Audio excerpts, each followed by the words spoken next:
You are listening to Our Urban Voices with Dr. Alphonse Javed, a podcast that presents Christian narratives through diverse voices that impact urban ministry. Here is your host. In this podcast, we cover everything from churches and church planting efforts, mission and missions organization evangelism, and unreached people groups, emerging movements and initiatives, justice, current events related to faith, and the persecuted church, to author interviews, and more. Let's get to it.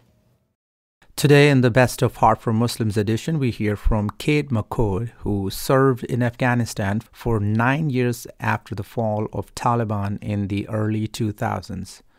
With the resurgence of Taliban rule, Kate's story has some powerful reminders for us today. The importance of redeeming the time wherever we are. The seeds of the gospel were sown in Afghanistan for 20 years before the Taliban rose to power again. That the body of Christ includes brothers and sisters in Afghanistan who now face extreme persecution. Open Doors ranked Afghanistan as the worst place to be a Christian in 2022. And her talk reminds us that when we hear news about Afghanistan, we are hearing about what's happening in the lives of real people who are not statistics. They are grandparents, moms, dads, sons and daughters, neighbors and friends. And that is what we need to remember in our prayers. Let's have a listen. It is my privilege to introduce our plenary speaker this morning. About 6 months ago, I read a book for the first time called In the Land of Blue Burqas. And I personally was really moved by the stories.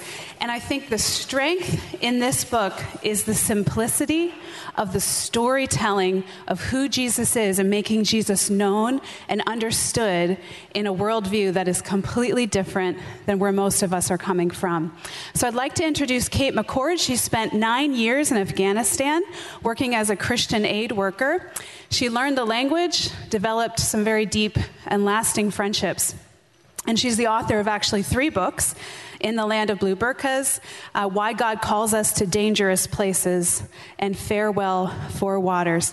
And I'm personally inspired to watch her example as a woman of God, as a single woman of God, that has stepped out in this way in bravery and in following God wholeheartedly. And I trust and know that you'll be inspired by her stories this morning. So I'd like to invite Kate to come up. Let's welcome her.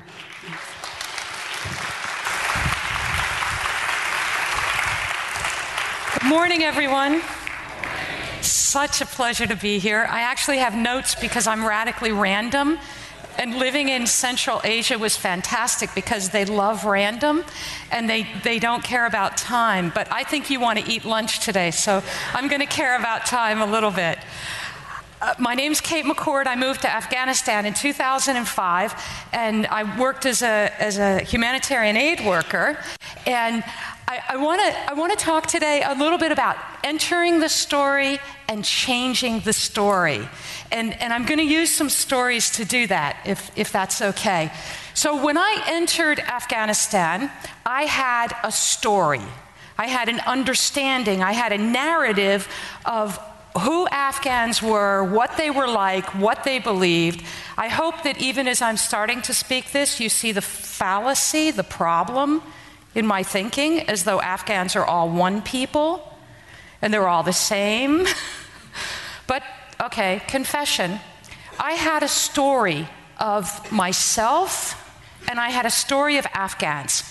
And then I entered relationship with a young woman named Aziza. Now, Aziza had a story of herself, and she had a story of me. And these were important stories, and they were different stories. Now, in my story of Aziza, I saw someone who was, a wonderful human being and who could help me, but clearly lost, because she didn't know Jesus. In Aziza's story of me, I was okay. I was this rich, wealthy foreigner provider of all good things. And I was also kind of dumb because I couldn't speak the language and exceedingly helpless, which proved to be a fantastic starting point for the two of us. A little while ago, I talked to a young couple who wanted to move to Afghanistan, and they live in San Francisco, wonderful millennials. I love millennials, they love to learn. These guys decided that they were going to become Dari speakers.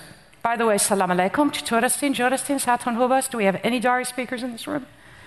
Somebody find me if you speak Dari, because I love that language. So they decided they were going to become Dari speakers before they went. And I said, why would you do that? And they said, well, we want to communicate the gospel. And I said, I think you should go and not know how to communicate anything and reach out your hand and say, help me. Help me. I'm the learner. I'm the helpless one. I'm the one who doesn't know anything. That was a perfect beginning for Aziza and I. It was absolutely perfect. And the reason it was perfect is because we had gifts to give one another. We had gifts to give one another. I needed her. And there were things that she needed from me. So we had a story, we had things to share, and I could stop there and we could have had a beautiful relationship and all would be well and I could show you pictures and everyone would be happy, except there's another story that mattered here. And the other story is the story Jesus has. You see, in every conversation that I have with another human being, Jesus is present. Jesus is here in this room. He's with us as we sing. He's with us as we pray. He's with us as we talk to another human being. He's present.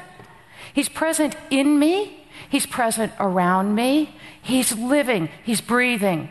He has something to say. And his story matters. So when Aziza and I came together, we had a story of one another. We had a story of ourselves. We each had a story of Jesus, and they were different, right?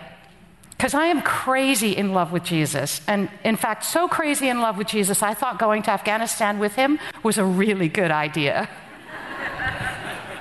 And hallelujah, it was. Sometimes it didn't feel that way, but it was. Aziza had a story of Jesus. She respected him. She's a Shiite Muslim, fairly well educated. She knew the honorable Jesus Messiah. She knew that he was a prophet from God. She knew that he was a really good guy, and that's about as far as it went. More importantly, Jesus had a story, has a story of me, of you, of Aziza. Jesus' story matters. My story is interesting. And if I keep talking, I hope you'll like it. My story changes over time. When I went to Afghanistan, I had a story of Aziza. As I got to know her, my story of Aziza changed. Jesus' story of us doesn't change. It never changes. So, when I think about what Jesus' story is, when I embrace Jesus' story, his story influences, informs, transforms, changes my story. So my story of Aziza was, she's a really nice lady. She can help me out. She can feed me. By the way, I couldn't cook. I couldn't shop. I couldn't speak. And not for nothing, I didn't know how to use the bathroom. Serious problems. Jesus' story of Aziza. Jesus' story of Aziza. I saw her as poor, barely educated, downtrodden. Jesus had a different story. Jesus said to Aziza, I know you. I know you. Jesus says to you, I know you. To your Muslim friend who you don't know, I know you. I know her. I know him. Jesus says to my friend in Afghanistan, to my friend in America, I knew you when you were formed in your mother's womb. You see, this promise isn't just for me today. I didn't come to Christ until I was 25. I didn't tick off the box. I didn't get baptized. Until I was 26, I think I got baptized. And yet, the day I was born, Jesus said, I knew you. Formed in your mother's womb, I knew you. I have loved you, Kate, with an everlasting love. And when I look at Aziza and I realize Afghan, Shiite, Hazara, to Jesus, precious, beautiful, desirable, his desire for her, to save her, to bring her into the fullness of life. Now that changes my perspective. That changes my perspective profoundly. Aziza is no longer a project to me. Aziza and I now are walking together toward the kingdom of heaven. I'm not dragging her. I'm not kicking her. I'm not talking her into it. I'm not telling her she's an idiot. By the way, I'm capable of that. For those of you who know this area, I'm from Jersey. Thank you.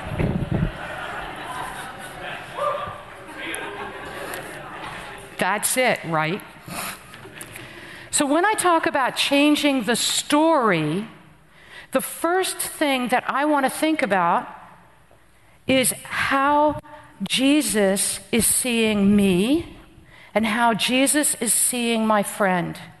I want to change the story within my own heart. And if I can't get the story within my own heart, there is no way for me to share the story authentically with someone else. If I see someone else as less than me, I'm going to communicate that, guys. Whether I want to or not. You know, I'm going to be the classic hypocrite. I'm going to say one thing and they're going to know it. They're going to know it. But I get that story into my heart, and I look around this room, and we had some panelists up here talking, and I didn't even want to talk after that. I just wanted to sit down and say, tell me more. Tell me more. It motivates when we look at one another, when we realize that Jesus has a story for one another. When we enter Jesus' story for one another, it changes our hearts. It opens our hearts to see the other as family, beloved, precious, as a gift to us. So in the beginning with Aziza, I knew that she was a gift to me in that she fed me, and she really did. And she helped me learn to buy food, and she helped me figure out how to clean my house, among other things that I've already mentioned. There were greater gifts for me in Aziza. Aziza brought me into her heart. I remember one day going to her house, and this was crazy. I was terrified. I don't know if you've ever been terrified when you cross the threshold into relationship with someone who's entirely different than you, but I will confess I get scared. I was scared. We jumped into a taxi. She says, she was wearing a burqa, the thing over her face, and I wasn't, and she's kind of dragging me along like a 2-year-old.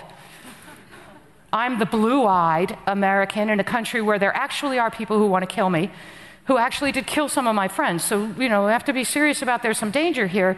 And she, literally drags me to her house for tea. I love this. Sitting in this little mud brick house, and she pulls out these old photo albums, not an iPhone with pictures.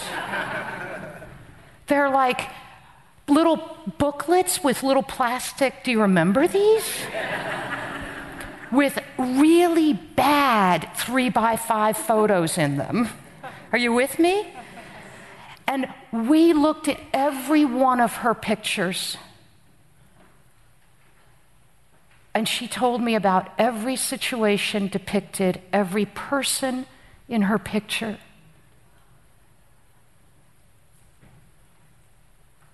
Aziza became human to me. She shared her life with me. So I pulled out my pictures. I had a stack I brought with me of printed pictures, and I said, this is my house in America. This is my dear mother. This is my father. This is my sister. We didn't have a deep theological conversation that day. but we loved. We became human to one another. For me, it starts there. In that moment, when we exchanged our pictures, we began to change the story. The story that we were having. Aziza was no longer this poor, downtrodden Afghan woman, and I was no longer this super rich, however incompetent American woman. She became Aziza and I became Kate. Now, some of the speakers up here have talked about the communication of love. I believe that in that moment, in that afternoon of drinking tea and eating treats and sharing our pictures and sharing our stories, we communicated love to one another.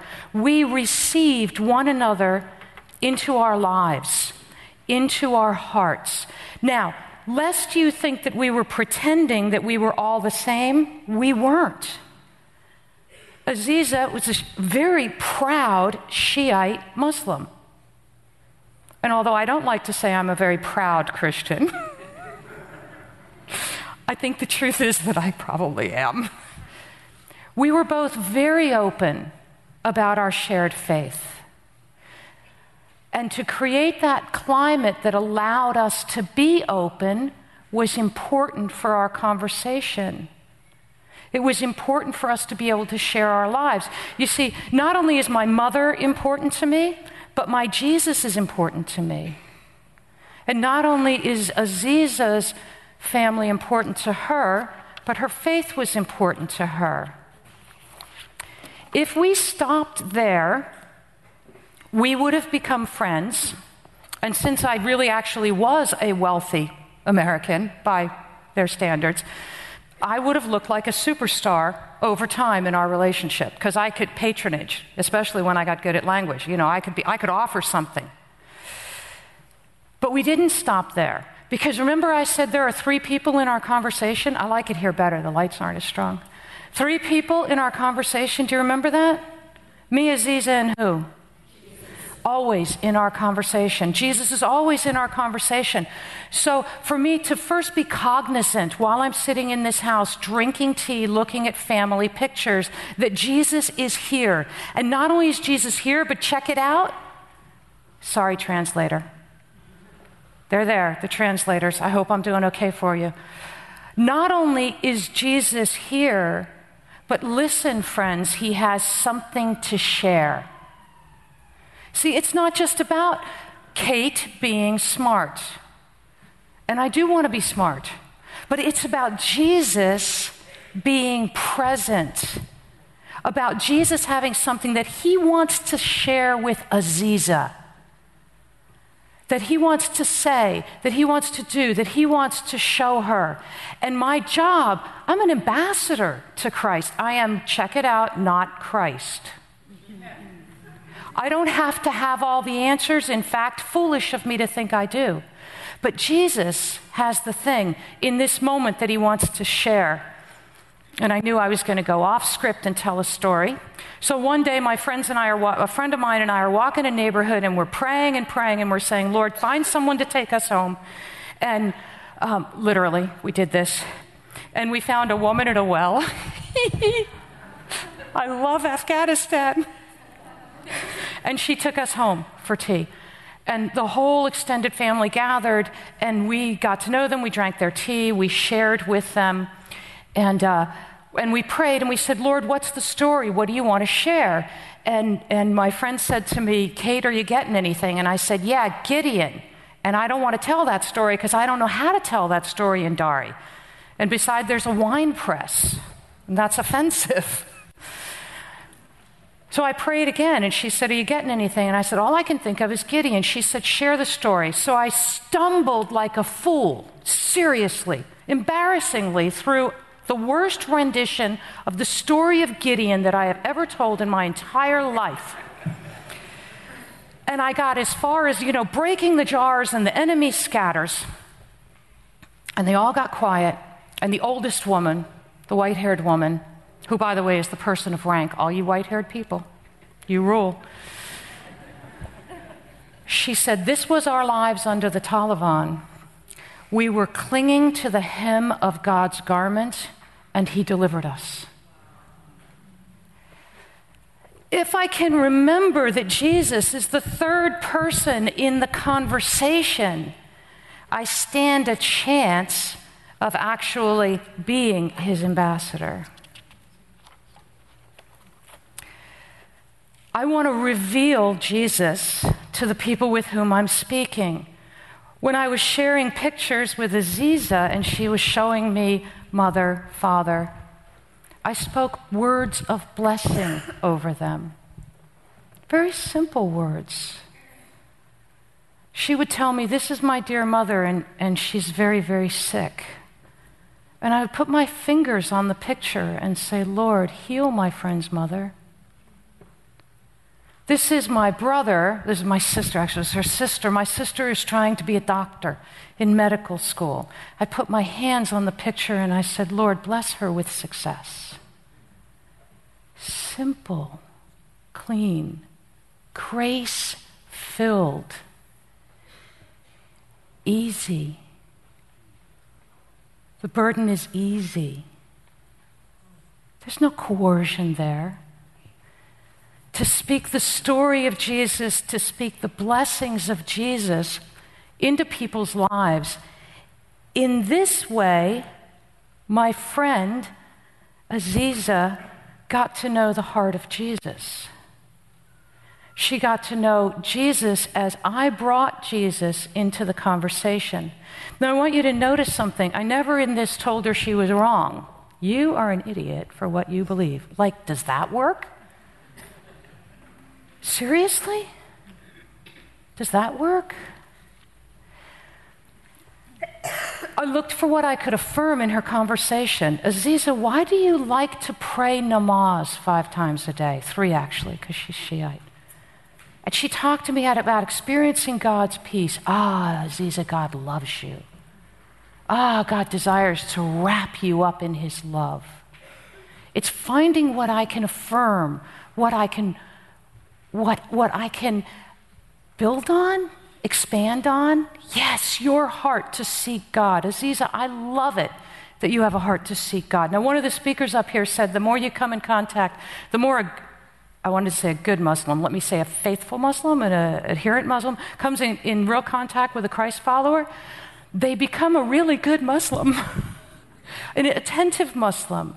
And some of my missionary friends would say, oh no, I keep sharing the gospel and they keep getting further away. No, you are deepening their hunger for God. And they are reaching to God in the way they know how. And they are deepening my hunger for God. And I am reaching for God in the way I know how. Because this is a two-way street. Aziza has gifts to give me. I have gifts to give Aziza. And we share in this way. Now, Aziza and I, as we got to know each other, we shared our stories. We shared the story of Jesus. She shared the story of their prophet. And wow, did she educate me. We learned. Our stories of each other changed. I came back to America, and I don't want to stay completely in Afghanistan because we're in New York City. I came back to America, and I discovered a whole nother set of stories.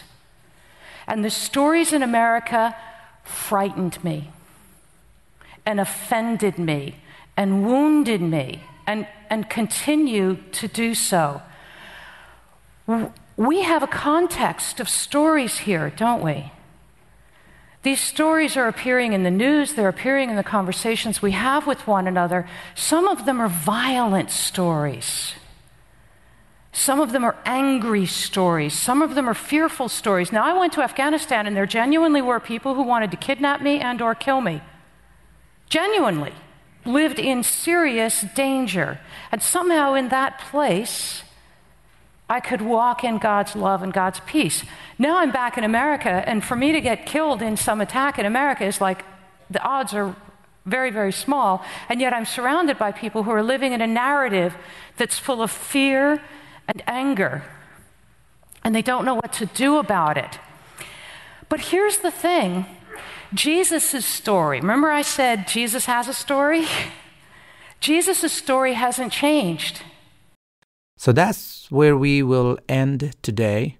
Thanks for joining us for the Best of Heart for Muslims edition. Next week, we will hear the conclusion of Kate McCord's story about her time in Afghanistan. If you have found this episode helpful or informative, we appreciate honest 5-star reviews to help others find this podcast. You can also send us feedback or topic requests at oururbanvoices@gmail.com.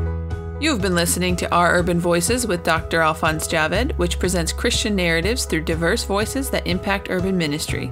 Please check back for new episodes every week.